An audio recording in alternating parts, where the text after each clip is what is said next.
In this week's channeled message from the angels, they are talking again about the energy of celebration. They've been telling us that this is going to be an important energy for us to lean into as we're moving through the shift, as we move from our current state of consciousness to our higher state of consciousness, which is coming with the magic flash of light, which is coming soon. We don't know when, hopefully soon. And this energy of celebration is in this message, they're telling us that it is connected to how we experience our current life, which might not always feel like such a celebration.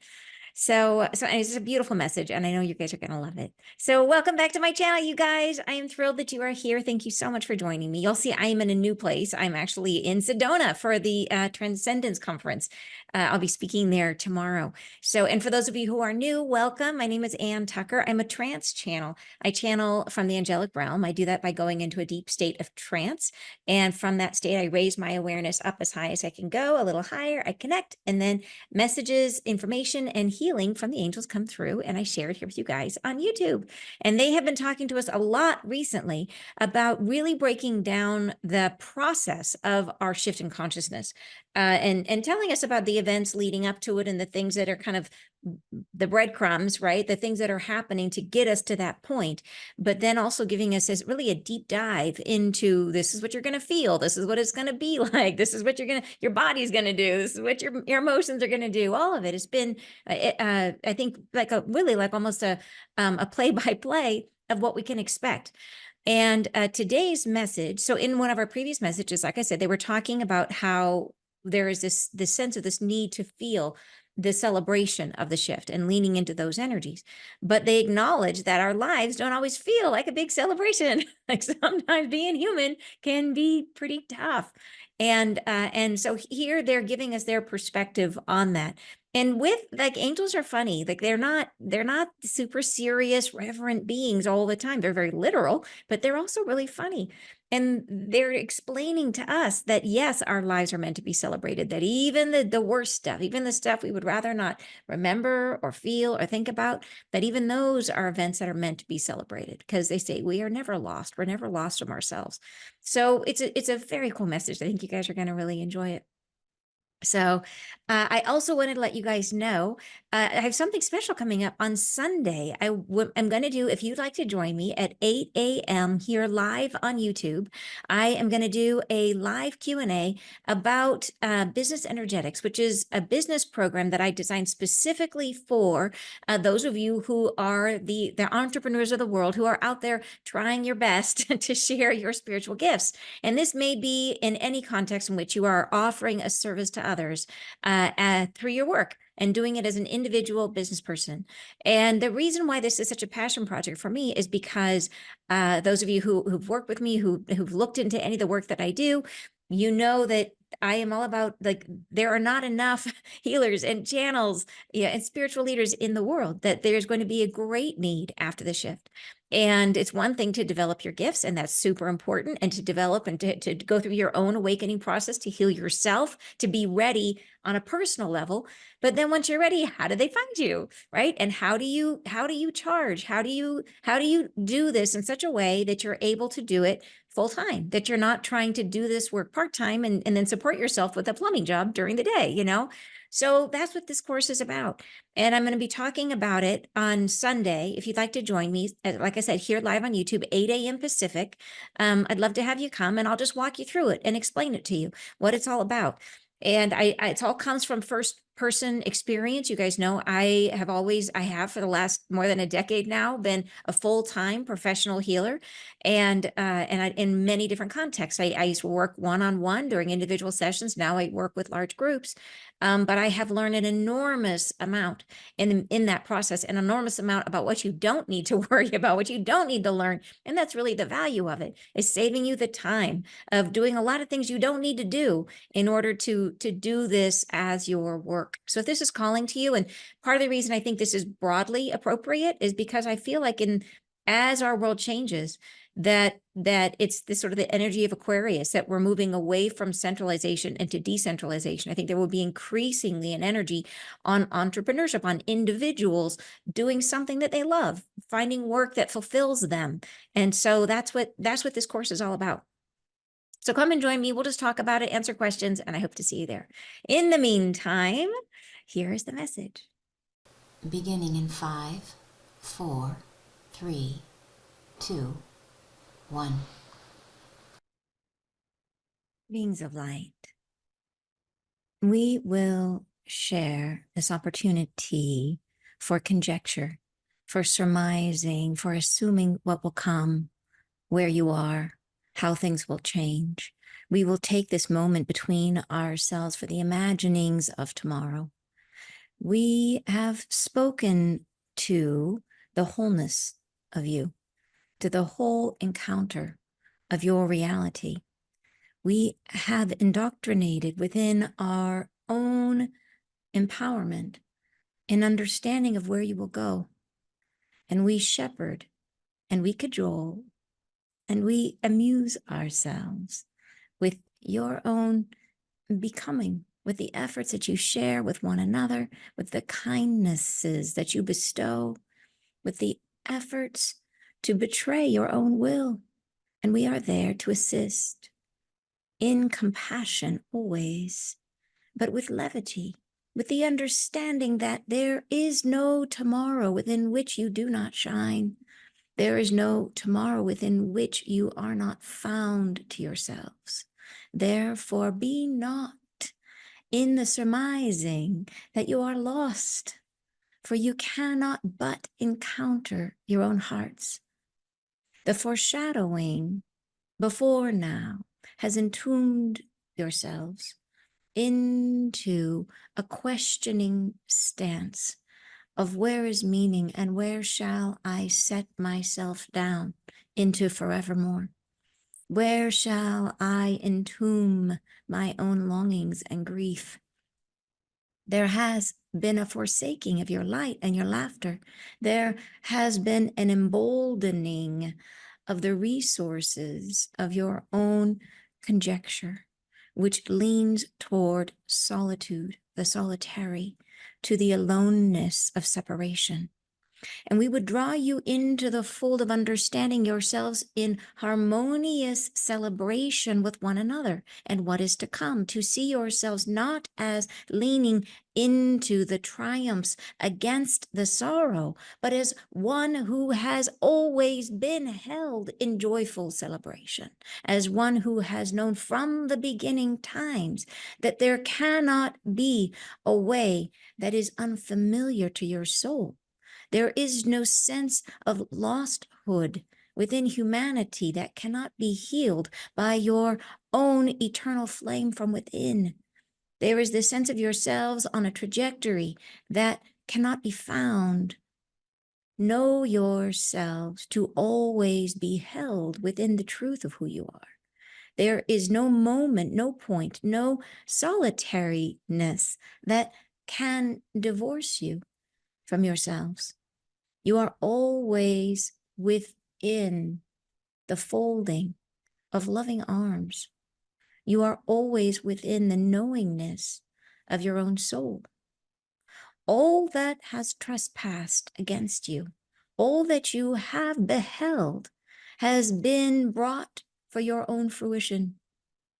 In the entombment of solitude, you have contrived to create for yourselves meaning from these encumbrances. They are not meaningful in and of themselves, only as they are in relationship to who you are, only as in how they propel you further into the depth of your own knowing. And within this space, your own soul has already reached you, is standing at attendance to receive the blessings of the knowledge that you carry from the experiences you have held. There's no moment within which you return home to solitude. There's only a home of surrender to the all, to the every, to the love that you contain. This is where all paths will go. This is where all voyages you have taken will surrender their arts and their artifices and become one once again with themselves. There is no foray you have made which can distract yourself for too long. Thus, do not distrust yourself. Do not feel wary of what you have selected for the journey that you are on. It is a truth you are exposing to your all. It is the will and the force of your own desire to be seen that portrays itself into a world that will focus itself within what you have held as important to know. All that you are is played a syllable at a time, a song of surrender to the all, to the every, to what you are, to the will to become. Surrender. Surrender to who you are. Surrender to the love that you bestow by creating what you are. For when you share your soul, others come to the profound realization of themselves as well. You are one and the same. All that you carry, all that you hold, cannot be lost to the self, for it is carried in the hearts of all who meet you. You are one with the all. You are one with everything, every existing spark of light and life within the earth and beyond. All beheld you at your inception, all come to terms with who you are now, moment by moment, as you expand to the infinite of your own truth. You shall come home again into the fold of the all. You shall know yourselves as whole. And in this journey, all that has been revealed shall be brought forward to celebrate you, even in your hardships, in your weaknesses, in your fallings down. You are celebrated, for you are exploring in the violence of life and light. You are letting all that you are pour forth into a world that will or will not receive you according to your own instigation. You are bold. You are living. The encumbrances which you have bestowed upon yourself are merely tools of awareness. They are not meaningful in and of themselves, only as they pertain to your own life in its unfolding. You are to become yourself in one way or another by your own choosing. You are to become yourself, and you are not lost. And you will not surrender yourself meekly, merely by beingness within a context of suffering. You shall pour forth your soul into a world that surrounds it and reflects it and reveals it to itself.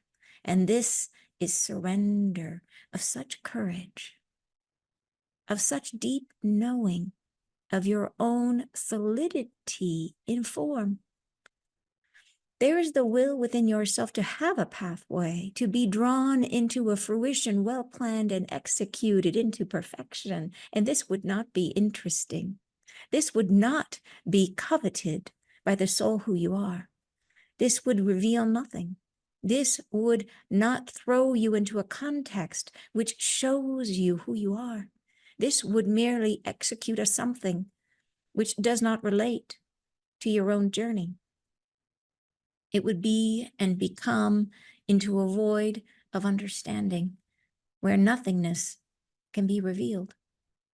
In your truth, in your sorrows, in your friendships, in your great desire to be seen, to be loved, there is such riches to explore. And all who have come with you to bestow themselves into the great, broad arms of your own acceptance, they shall be formed in your heart, and you shall carry them to forever, to the point and back again of their inception, and reflect back into their own knowledge how you have perceived their courage.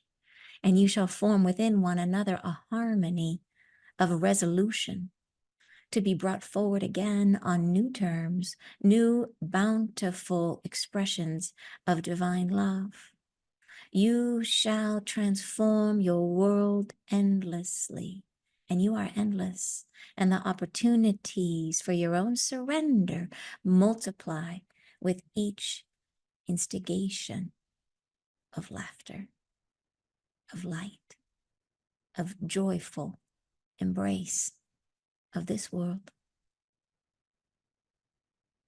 All right. So a very cool message. I love, like, you could just feel the joy and the love and the compassion that came through with them. The frequencies were just wonderful in this week's message. I absolutely loved it. And the message that they're talking about, so let's just go ahead and break it down piece by piece. But the overall message I would take from it is that it's like we take ourselves too seriously. That's basically it, is that we lead our lives as if as if everything is incredibly meaningful and incredibly consequential. And what they're trying to show us here, the visual that I get actually is they're talking about this stuff. I don't know if you guys have ever seen on YouTube, there's a super funny video, and I would include it, but I don't know, I don't want to get the video flagged for putting in somebody else's content. But there's a super funny little video of a little baby. He's probably 18 months old, just a little one. And there's the door, and then there's the wall, and the little baby is stood between open the door so that the baby is stuck between the door and the wall, standing there, and takes the door and closes it against itself. So it's pinned against the wall, and it's got like one foot out and one foot stuck behind the door, and he closes the door on himself and then starts crying like he's stuck. And the parent is there going, like, you're not stuck. You're not stuck. Just open the door. Look, you can open the door. You're not stuck. So the parent finally comes over and opens the door and shows the baby that he's not stuck. And the baby stops crying for a minute. And then he reaches forward and grabs the door and pulls it against himself again and starts crying. And the point is, the baby wanted to be stuck, it's exploring, the baby's exploring stuckness. And that is how the angels see us, is that we are leading our lives, and we so often get so involved in the context of this world and what we're living, so involved in the reality of our feelings and what this life is, that we forget that we're eternal beings. We forget that we are never, ever lost from ourselves, right? That this is just a moment. This is just a feeling. This is something we wanted to experience for one reason or another. And we instead go down the rabbit hole of I'll never find my way, and I'll never work out for me. And they're just see us as the little toddler behind the door, pulling the door against ourselves and crying, and they love us, right? They love us, but they also go, oh, you're okay. So let's break down the message. Let's talk it out and talk through how they're trying to express it to us, because really what they're trying to get us to do is to understand that every single part of our life is meant to be celebrated. So here's what they say. They say, beings of light, we will share this opportunity for conjecture, for surmising, for assuming. And I looked it up. All those words mean the same thing. That conjecture and it's all basically coming to conclusions without any facts. It's like, this is only stuff we can guess at, is what they're trying to say, which is like a lot of how that's what faith is, right? Faith for humans is conjecture, is we're coming to like a set of beliefs or a set of conclusions with no evidence. So, and we make a lot of assumptions. Yeah. They say, okay, so we will share this opportunity. I like it. They're sharing the opportunity for faith. Yeah. For conjecture, for surmising, for assuming what will come where you are, how things will change. We will take this moment between ourselves for the imaginings of tomorrow. Next paragraph, they say, we have spoken to the wholeness of you, to the whole encounter of your reality. So in other words, they say they just came back from talking to our soul. Like they know our whole soul, our higher self. So they've got the skinny on what our soul planned for us for this life. And they say, we have indoctrinated within our own empowerment an understanding of where you will go. So they're saying, okay, we went and talked to your soul, to the higher self of you, and we have taken what they told us and we indoctrinated that. To indoctrinate means to take another person's perspective and to learn it, to take it in, to say, okay, I will accept this perspective. So they went and talked to our soul, got our soul's perspective, and indoctrinated themselves in that perspective. They said indoctrinated within their own empowerment and understanding of where you will go. In other words, they took in that understanding, and they also said, okay, great, we are now going to assist you, right? They are going to add their power. They're going to empower us. They are empowered to help us on that mission. So they go on to say, with our own empowerment and understanding of where you will go, and we shepherd and we cajole and we amuse ourselves with your own becoming. And so this is really, oh, let me keep on reading there. With the efforts that you share with one another, with the kindnesses that you bestow, with the efforts to betray your own will. And we are there to assist in compassion always, but with levity, with the understanding that there is no tomorrow within which you do not shine. There is no tomorrow within which you are not found to yourselves. So this is really that toddler behind the door. They're going to stand there and they're going to see the cuteness of it. They're just like, you are so cute, thinking you're not the most powerful being we've ever witnessed. You know what I mean? As a human, like you really are. You carry the flame of source inside of you. And here you are going, I'm stuck. And they're like, you are so cute. So it's like that. And they're saying in compassion always, because they know when we are in our lives that it sure feels real. Like it sure feels like we're stuck behind the door and it's painful and it can be intensely traumatic. And they don't mean in any way to minimize the human experience. That's why they say in compassion always, that they understand that our feelings are very real in the moment, that we can be absolutely terrified. We can be feel absolute shame. They understand that we can feel, horrible things. And they don't minimize that. But what they're trying to do is trying to bring us back to a perspective where we see the light at the end of the tunnel, that we see everything we're going through now as part of a much bigger picture, and that none of it, that really the big message is we are never lost.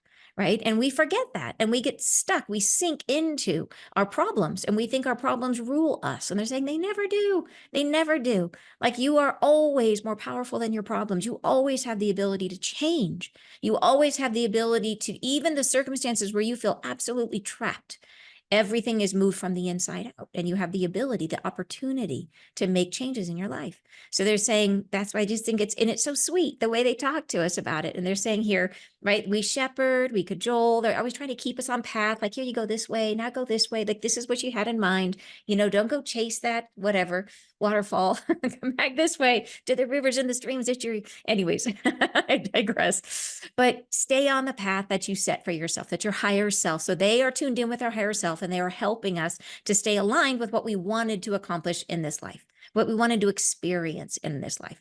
And they do it with, in compassion always, but they said that there is that levity to it, which is the understanding that they know us in our wholeness. They know us as incredibly powerful beings. So they can't help but look at us as we're down here going, I'm so lost. And they just have to chuckle because they know who we really are. Yeah. So, and I love this when they say that there is no tomorrow within which you do not shine. There is no tomorrow within which you are not found to yourself. So in other words, they say we cannot ever be lost to ourselves, right? So they go on, therefore, be not in the surmising that you are lost, for you cannot but encounter your own hearts. The foreshadowing before now has entombed yourselves into a questioning stance of where is meaning, and where shall I set myself down into forevermore? Where shall I entomb my own longings and grief? And this, I think, is a reference to our cultures and our religions, so the foreshadowing before now, the foreshadowing would be like, what happens to us after we die? The foreshadowing, these would be our belief systems about who are we as souls and what is death, what is life, all of that. And the foreshadowing was in many places, boy, you better believe our way or you're going to go to the fiery pits of hell, right? Like that was a lot of the foreshadowing. And there's, for some people, like there are some people who don't believe there's anything after death, that they just think they just sort of disappear, And so there's this questioning about in our culture and in our world about, what happens to us afterwards. And this comes from the space of separation where we are not connected to who we really are. And so from within that space, we have entombed ourselves right into separation, into a questioning stance, saying, where is meaning, right? How do we make sense of a life, of a world, where with all the stories we've been told about a vengeful God or an angry God and all these things, right?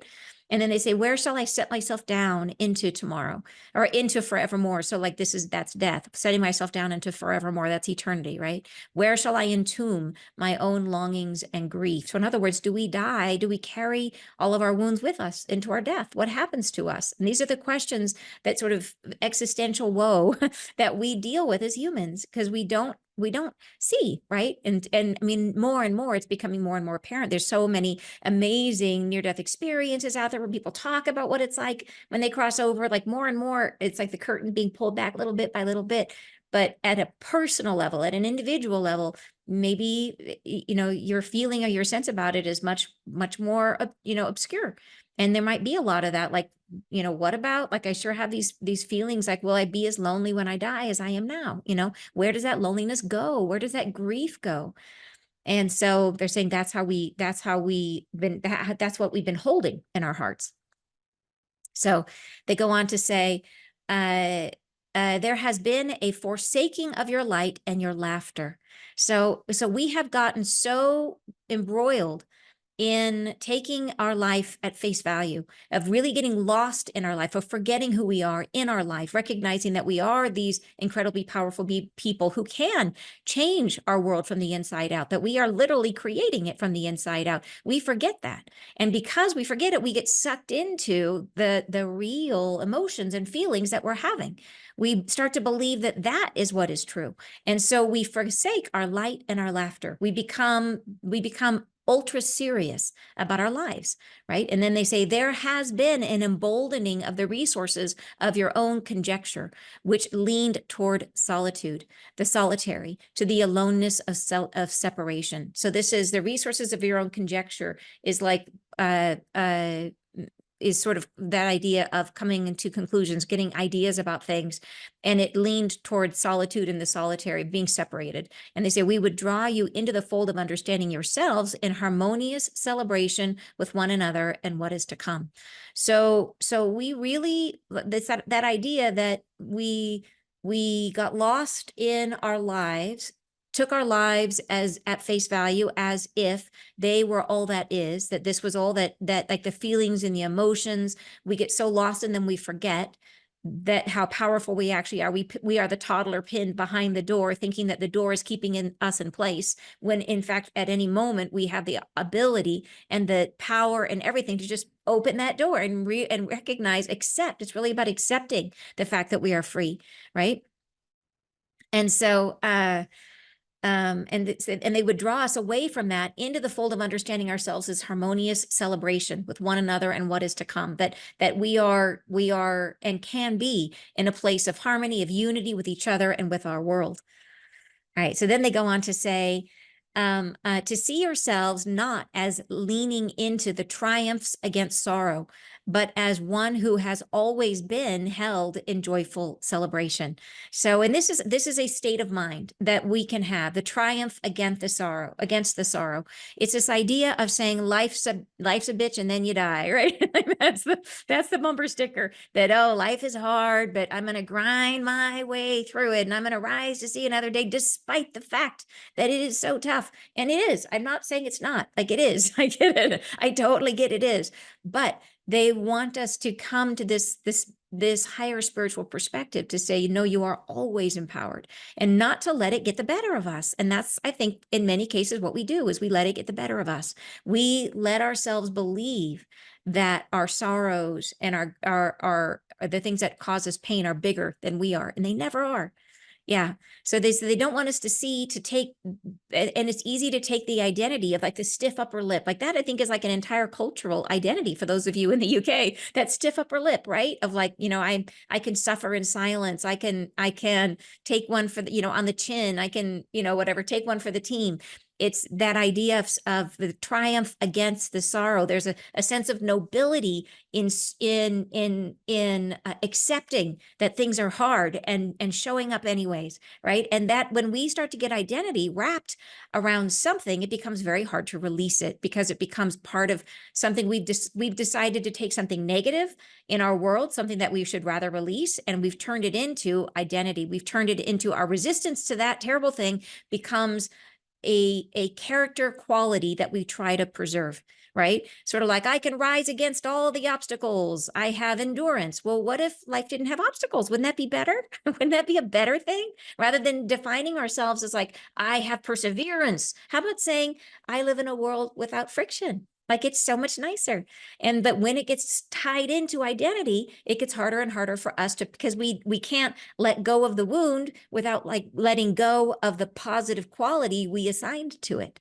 And so that's where that unlacing has to happen, right? Where we have to say, okay, I'm willing to be a softie. I'm willing to just let life carry me. I'm willing to ride the wave. It's not important to me to have the stiff upper lip. It's not important to me to be the one that perseveres against the odds. I'm going to be the one that is willing to ride the wave, right? Is willing to flow with acceptance and surrender into a better new world.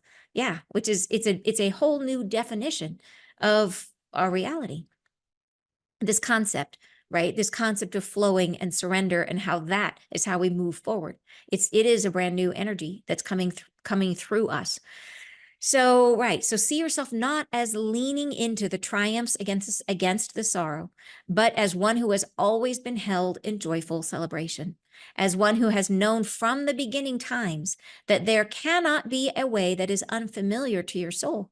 There is no sense of losthood within humanity that cannot be healed by your own eternal flame from within. So again, they're saying there's no amount of sorrow that can't be healed if we return to our truth of who we really are, to that divine source, to that divine love that we carry.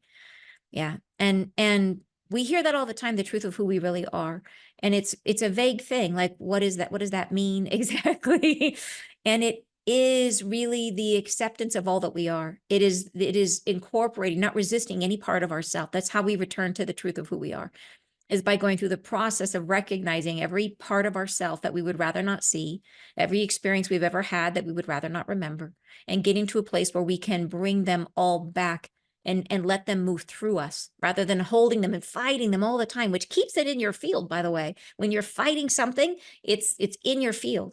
The more that you can release and surrender and let it move through you, you release it. And then that piece of you that was fighting finally gets to put the boxing gloves down and return to your core, return to your center. And the more of this that you do, the more that you bring back to yourself, the more that you incorporate of all of your wounding, of all of your, like I said, experiences that you would rather not have, the more cohesive you become as a soul. And the more cohesive you are, the more of your higher self can come in and embody within you. So that is the truth of who you really are. That is how that alignment, that's what they're talking about. Yeah. So, okay. So there is the sense of yourselves on a trajectory that cannot be found. So this is another thought process that we have. We have the one of like, I'm going to be the stiff upper lip person. I'm going to be strong against a world that is out to get me, or whatever it is. That's one kind of self-identity. Then here's another one, which is the trajectory that cannot be found, the feeling of being lost, of not belonging, of being on the wrong planet, being here at the wrong time, right? Just feeling like a fish out of water, right? Feeling like, what am I doing here? Where am I? What am I supposed to be doing, right? I think that there's supposed to be some bigger plan for me, but I don't know what it is. That's that feeling of like, I just do not have my wheels on the tracks, and that trajectory, feeling like you're on a trajectory that cannot be found. And that said, then they say to know yourselves, to always be held within the truth of who you are. There is no moment, no point, no solitariness that can divorce you from yourselves. You are always within the folding of loving arms. You are always within the knowingness of your own soul. So here what they're saying is, even when you feel totally lost, when you feel like you are off path, you are actually on path. That every single bit of your life is on purpose. And I can absolutely attest to that you guys know, the first part of my life was very corporate. I was a negotiator for Microsoft. I was an executive coach. I did all this work around decision making. And I thought, it seems like, how is that related to anything that I'm doing now? It turns out it's totally related. And it was, even though it was on this, what seemed like this other totally different trajectory, it absolutely gave me the skills I needed. It gave me a perception into people that I needed. It brought me absolutely to where I am now. And I see how I draw on all of that all the time. I was talking about business energetics and teaching that business course, and it is really a very spiritual course. It's grounded in the understanding of yourself and your soul type and how you manifest as a soul. And I mean, you cannot, at this point, you cannot take the woo-woo out of my blood. It's just there. Like every topic I talk about is going to come back to something spiritual, absolutely including business. So, but all of that what I learned in that process is incorporated into that program, and it is invaluable. It's all on purpose. So no matter what how crazy your path may have seemed, it was all intentional. And so this idea that you may feel lost from your soul, but your soul is never lost from you. Your soul is always right there with you, and your soul knows where you are and what you're doing, and you are having an experience that was absolutely planned before you got here. And you might not see the through line at this point, right? And things can always change, and things can absolutely get better. And that's the point, right? That's the goal, is to get through to a place where you work through things and you come to a greater understanding of yourself, and life gets better and better and better. And that's the goal. But every little thing you do between here and there is of purpose. And it's a gift. All of it is a gift in its own way.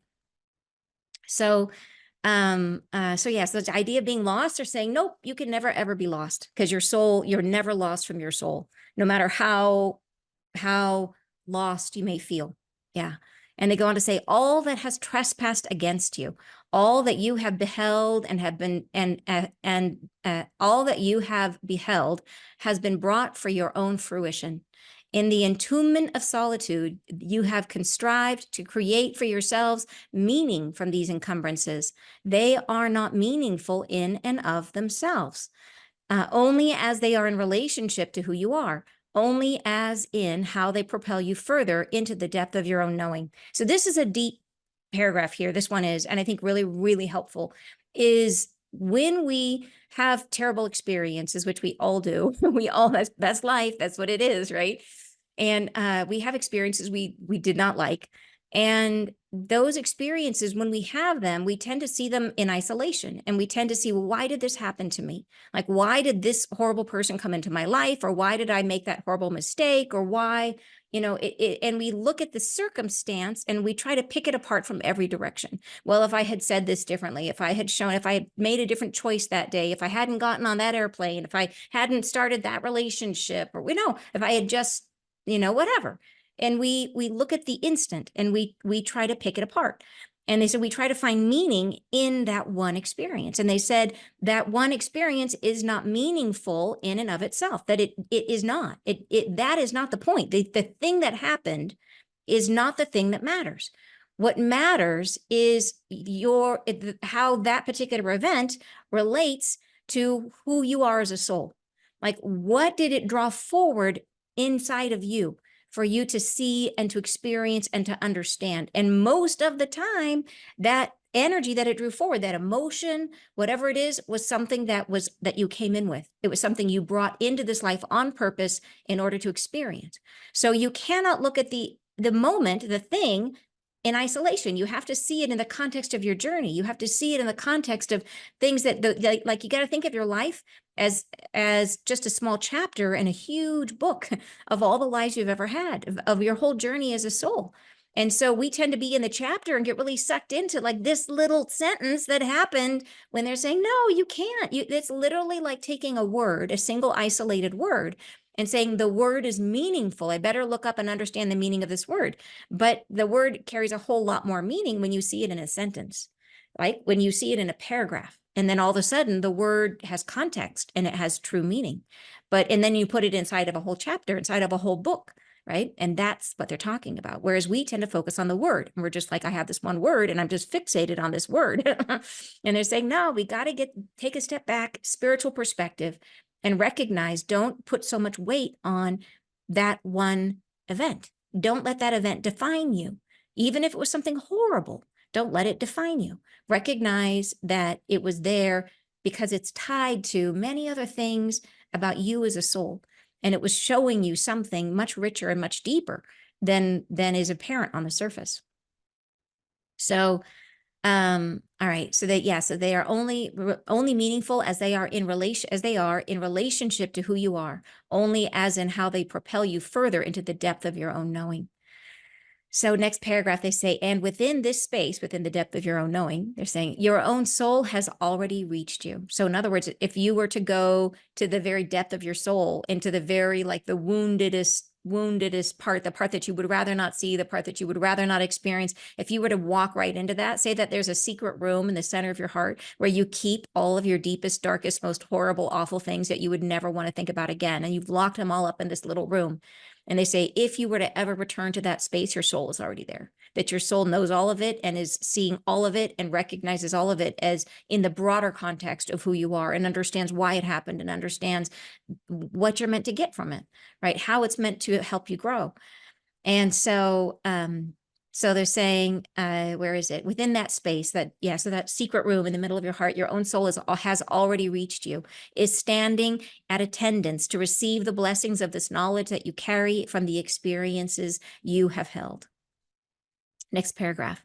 There is no moment within which you return home to solitude. There's only a home of surrender to the all, to the every, to the love that you contain. This is where all paths go. So this is huge because there's this idea of like returning home to what is solitary. This is that idea of like when you're going to die and just turn to dust, right? Like that would be going home to something solitary where there's no meaning, there's no love. They're saying, nope, it's not that. And it's certainly not a situation where you leave this world and go to a place where you're carrying that sense of isolation and separation.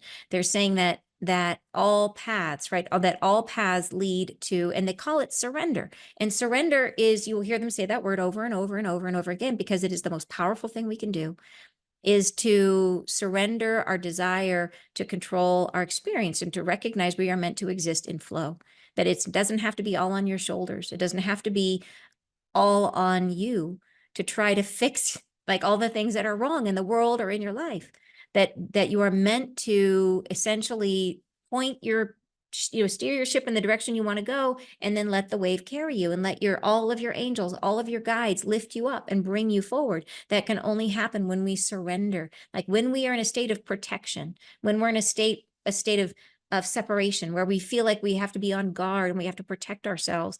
We are not in surrender. We are constricting the flow of light that comes through us. And when we constrict the flow, we can't ride the wave, right? The wave is about the flow. When you open that up, then the flow picks you up and you are just carried forward. And that's where you start to see serendipity and life just aligns for you.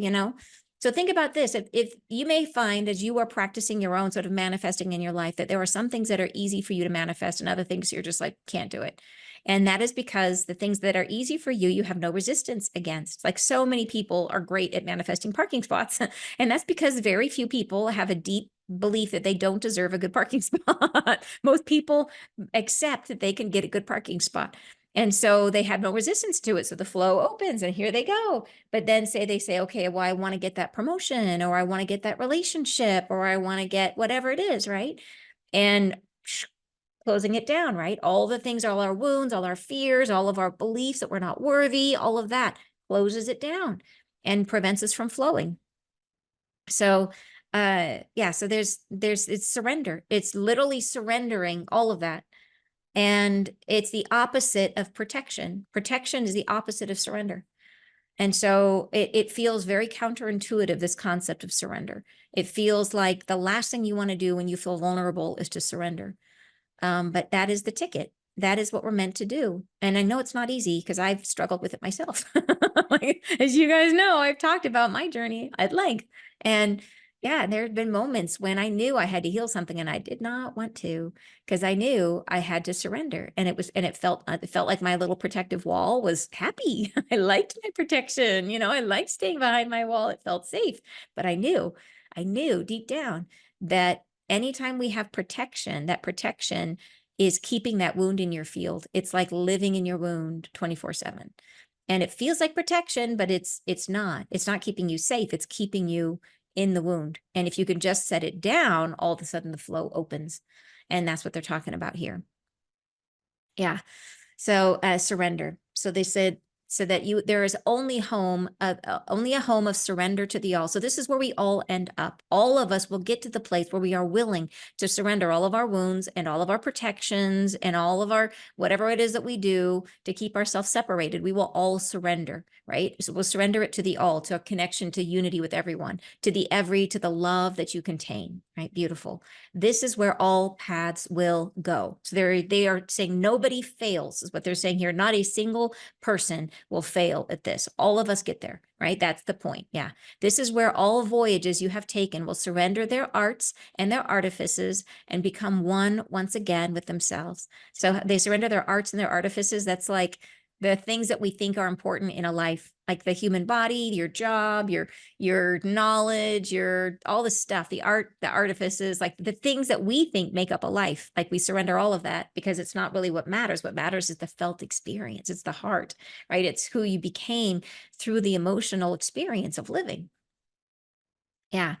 So, all right, next paragraph, they say, there is no foray you have made which can distract yourself for too long. Thus, do not distrust yourself. Do not feel wary of what you have selected for the journey that you are on. It is a truth you are exposing to your all. It is the will and the force of your own desire to be seen that portrays itself into a world that will focus itself within what you have held is important to know. So they're saying that we need to trust the life that we chose for ourselves, that everything is by design, that your life in its own way, regardless of the fact if you chose an easy life or a hard life, and I know most of you have chosen hard lives because you're here, because you're watching this, because what that means is that there's a lot of old souls that came in and chose pretty hard lives. It's ambitious. To choose a hard life for yourself is like being an ambitious soul and saying, I'm going to sign up to get the most I can out of this life. So they know that okay, that life that you chose it stems from the will, your own will as a soul, the force of your own desire to be seen. So this is, if you think about what our job is as a soul, like why is it that souls were born? So source, God, whatever you use the word that you choose, if source decides for him or herself that like back in the very beginning of all things, source would say, I wonder who I am. I'd like to understand myself. And in that thought, boom, we are born. That in order to see yourself, to understand yourself, you have to have some way of reflecting back to yourself, right? There has to be a moment where you can step outside of yourself and look back in order to understand yourself. So this is the birth of souls, right? So we are all like one little aspect of source. And so our goal, our job as that aspect of source is to try to live that aspect as fully as we can, to say, okay, I'm going to take my little aspect. And I imagine that your aspect is a crayon, that yours is like the color lilac. And you're like, I'm going to take this lilac crayon and I'm going to color everything I can, this color lilac, and see what it looks like. I'm going to make lilac mountains and cars and trees. And what does my lilac look like on a dog? Like, what does my lilac look like if I put it all over a new pair of shoes, right? It is your color. And you're like, okay, I'm going to do my color. I'm going to put it everywhere. And that's the plan, right? And it is the desire to be seen, because what if you were given that crayon and you never colored anything, right? And no one else got to see it. And it was like only you. And you'd be like, nope, it's my crayon. And so how much do you learn about yourself, and do others learn about you if you're not using your crayon? Using your crayon is like expressing the depth of who you are, is letting your soul come into existence lifetime after lifetime after lifetime, and putting yourself in all these different scenarios and contexts, and then seeing what happens. How do you behave, right? How do you show up as a mother? How do you show up as an Olympian? How do you show up as Cleopatra or whatever, right? What are you like as a soul in all these different roles? So knowing that is our job as a soul, that deep down, we all have an enormous desire to be seen, because through that process, we learn about ourselves as a soul, and others learn about us as a soul, and the collective, the unified consciousness understands our soul's expression, right? So it is the will and the force of your own desire to be seen that portrays itself into a world. So when you take your crayon and color your color into the world, then you focus the attention of the world on what you have decided is important for the world to know. You have said, okay, I am going to color cars this time. All the cars are purple, and this is who I'm going to be in this life. I'm going to be all about purple cars. And the world will experience purple cars in that whole lifetime. You'll be like, yep, I am doing cars this life. This is me.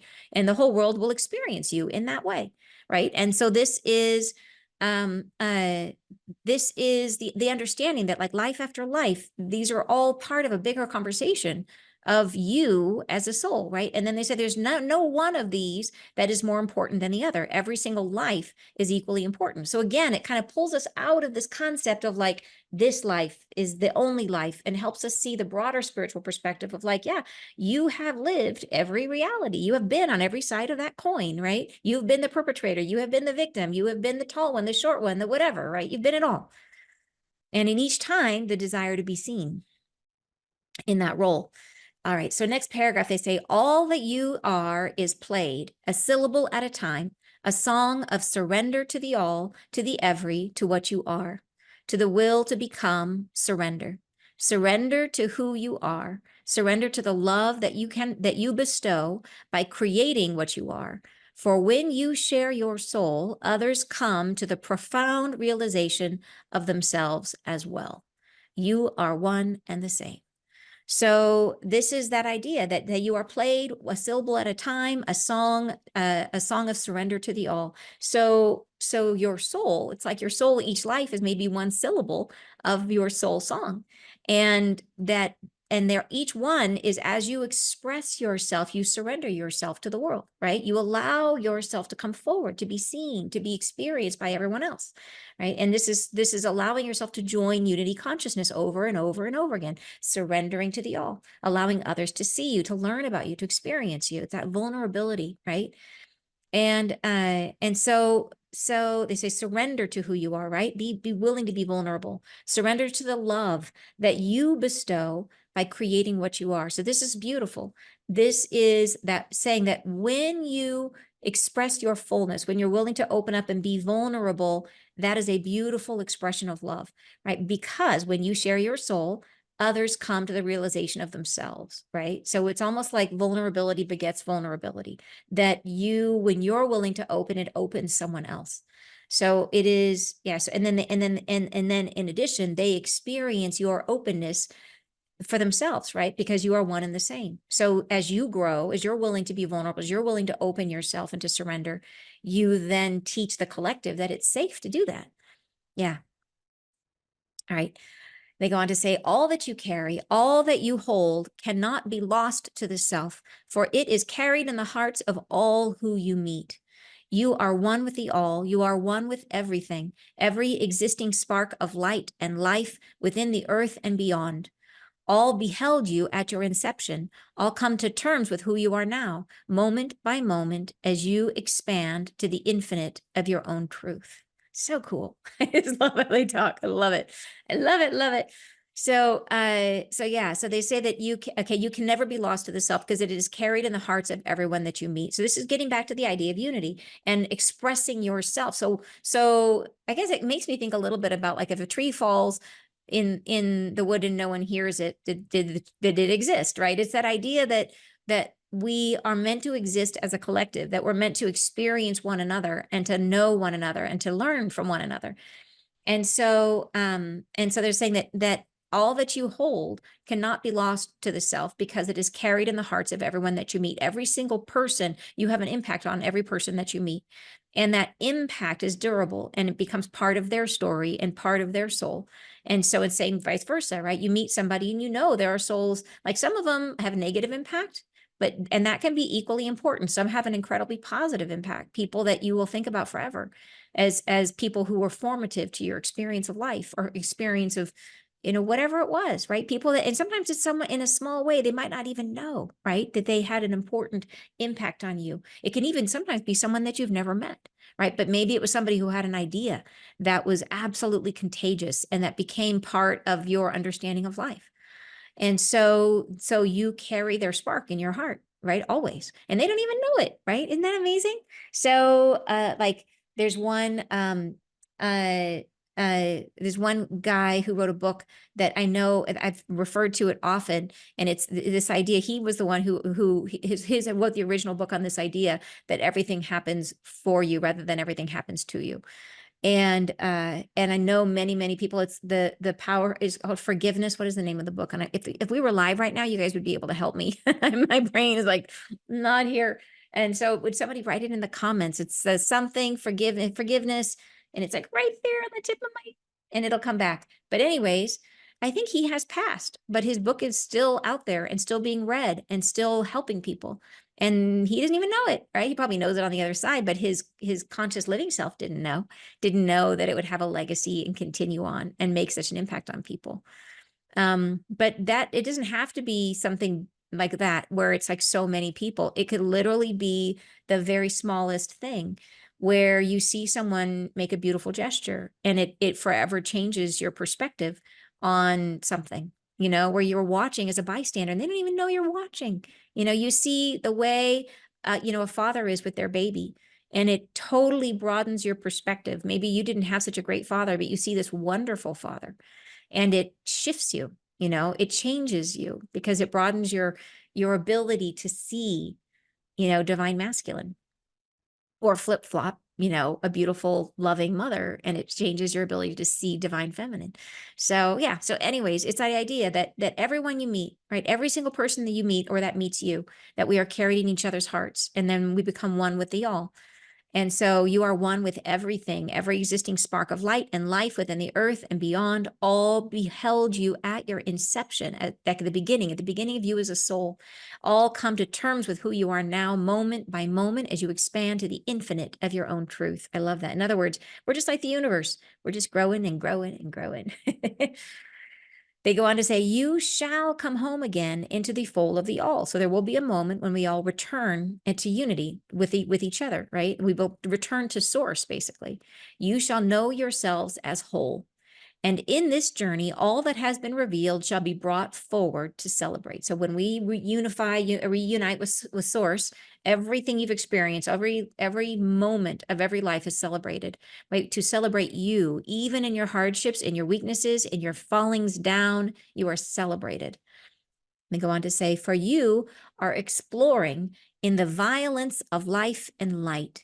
So this is it. They say, you are letting all that you are pour forth into a world that will or will not receive you according to your own instigation. You are bold. You are living. So this is that enormous respect that they have for us. They recognize that coming to Earth is a dicey thing, that this is not easy. The Earth School is extremely challenging. And they recognize just by coming here, you are bold because you are living, right? And then they say that you are exploring yourself in the violence of life and light, right? It's this contact between you come in as a bright, shiny soul, and then you meet life, and it's like kapow, right? Like, and disasters happen and chaos happens, and it's like, oh, that didn't turn out the way I expected, like that's life, right? And they're saying, and you did it. You were willing to sign up for that because you knew you were going to learn more about yourself. Yeah. And that is what needs to be celebrated. It's that willingness to engage and to explore yourself and to express yourself and to live the mission of a soul. And they go on to say, the encumbrances which you have bestowed upon yourself are merely tools of awareness. So all the wounds are tools of awareness. They are not meaningful in and of themselves, right? They are just a word. They're not a full sentence. Only as they pertain to your own life and its unfolding. You are to become yourself in one way or another by your own choosing. You are to become yourself, and you are not lost, right? So it's all by plan. And they go on to say, and you will not surrender yourself meekly merely by beingness within a context of suffering. So saying this is not who you are, that even when you feel downtrodden, even when you feel like you've been stepped on and you just don't have it in you to fight anymore, they still say that you are not surrendering meekly, right? And just by being a lump, that you are never going to be a lump, because even in those moments when you might feel like you're not fighting, you're not striving, you're not trying to change things, in those moments, you're having powerful emotions, right? And some of those emotions are heavy, heavy, heavy, heavy emotions, but those emotions are extremely powerful. And even if you feel numb and you can't connect to your emotions, that doesn't mean they're not there. They're all there. And those emotions create capacity for love. the more, and sometimes I think our hardest experiences that we have, the whole point of them is that it's like they hollow us out and they expand us because of the weight. It's like if you fill up a balloon with a ton of water and it gets bigger and bigger and bigger. And then when you let the water out, the balloon still stays kind of stretched out. That's like our soul. Like we fill it up with these heavy, heavy, heavy feelings. And then even after we clear the feelings, there's just more space there. There's just more you can hold. And now you can fill it up with love. And that's the idea, right? So you're never just sitting there like a bump on a log. Even if you were in a coma, right? You are consciousness. You're still aware. There's still something happening for you.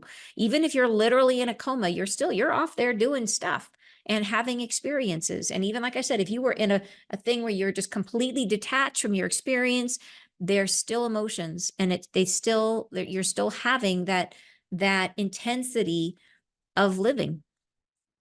Yeah.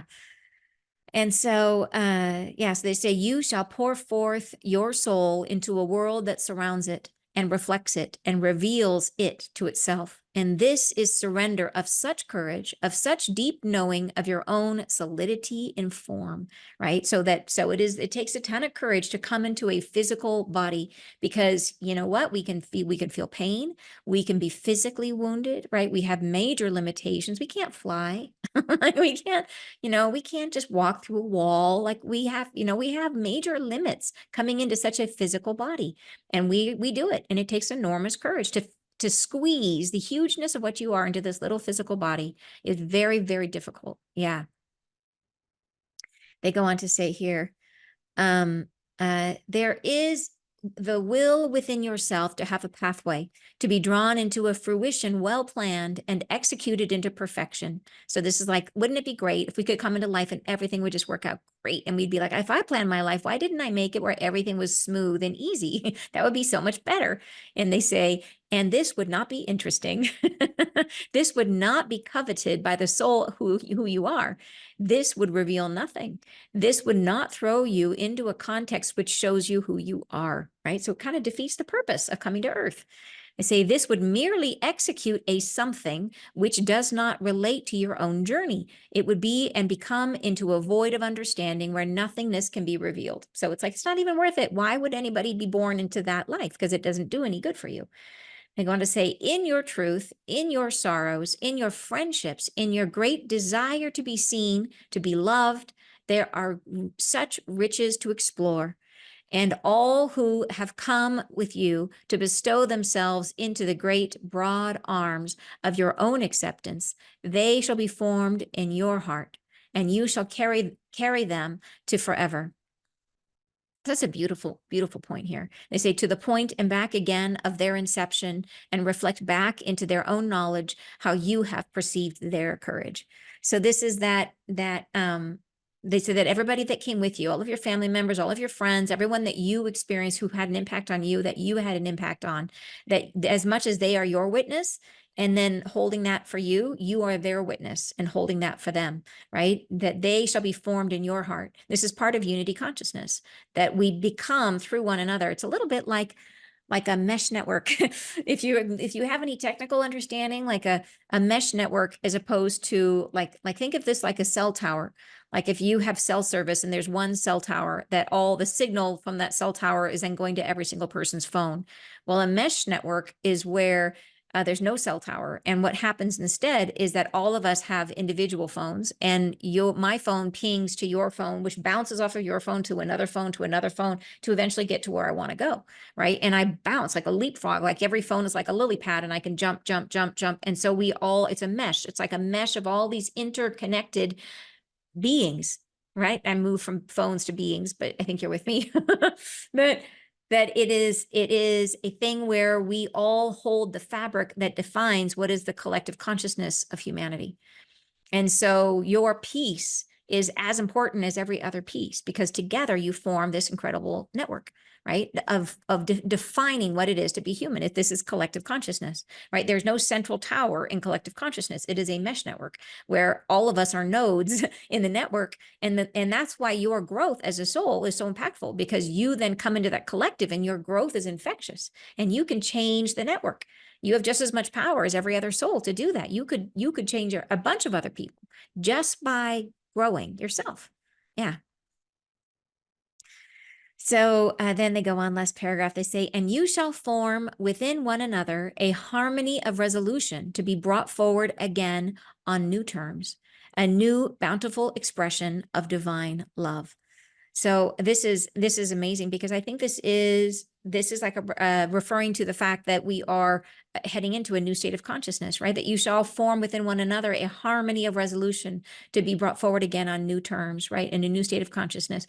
But I also think that this refers to it even beyond that, even beyond this world, when we get to a place where humanity has evolved and evolved and evolved and evolved into the place where we are literally like ready to be one with source.